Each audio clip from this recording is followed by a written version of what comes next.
দেখেন এই মোটর সাইকেলে অবুজ বাচ্চা একটা কাজ করছে গরমে, তার মুখ টুক প্রচুর ঘেমে গেছে। এখন তুমি কি আইসক্রিম খাবা একটা?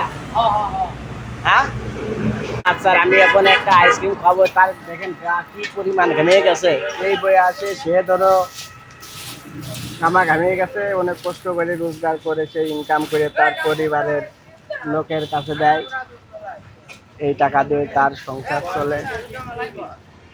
এই দেখ ভাই আইসক্রিম। এই, তুমিও কি কাজ করো নাকি ভাই? আছো জাতীয় দুটোই নে, আগা আগুড়া দুধ মালাই। হ্যাঁ এই খালি পানি বরফ নে ভাই, লিচু মালাইও বাড়ি বানাইছি। হ্যাঁ এখন বাজার ঘাটে আর লিচু মালাই কিনে খাওয়া লাগবে না, এখন আমি বর্তমান ফ্রি খাওয়াচ্ছি। এই ফখরুলে খাবি নাই? সারাদিন তো কাজ করে তো তোর গামা ঘেমিয়ে গেছে এনে। উনি নারকেল মালা নিয়ে ফিরিয়ে দিচ্ছি, এই খাও আলহামদুলিল্লাহ করে দে। মালা আমাকে দে।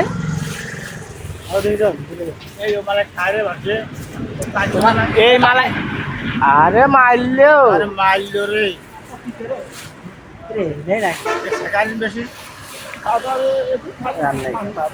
যাই হোক মালাই ভুল হয়ে গেছে ভাই, আপনি কি পারলাম না, দুঃখিত ভাই। আপনার কালকে আমি স্পেশাল একটা মালাই খাওয়াই দিবানে।